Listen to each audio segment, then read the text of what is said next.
In addition to that, on each page, utilize H1s, H2s, H3s, not all of them, but in some capacity you want headers and subheaders. Those headers and subheaders, similar to SEO page titles, they should be strategic.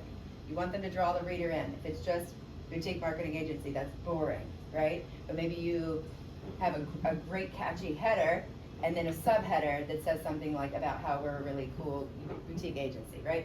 So you want to be strategic in being engaging and using your keywords in a strategic way, not just in we call them SERP. So if I say SERP, search engine result page, that's when you go to Google, but also on the page. So think about the user experience once they've landed on your page as well as you're optimizing through the pages.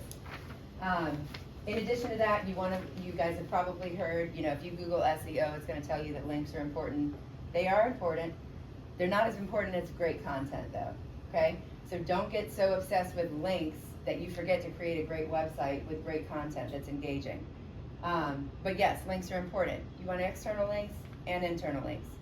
Internal links are linking from one page of the site to another. External are linking from your site to another site. When you do put links in, you have a way to optimize your link too. It's called a link title. Use that. When you add an image, add your alt tag. The origination of the alt tag is for disability. It's for people who are visually impaired to be able to hover over the image and it tells them what it is. So don't spam your alt tag.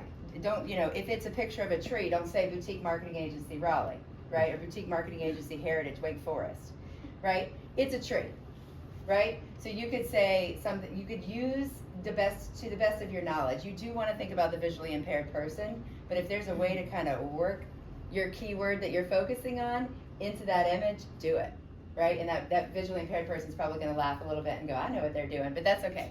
Still tell them it's a tree though, right?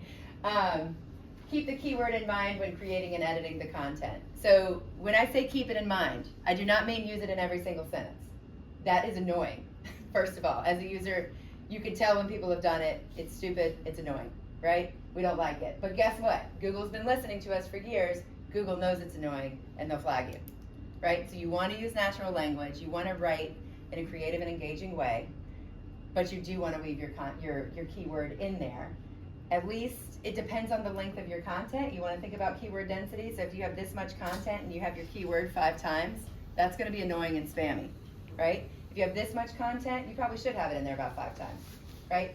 So it just really depends. Everything depends on everything, I know, and that's an annoying thing to say, but just keep it in mind when you're creating your content.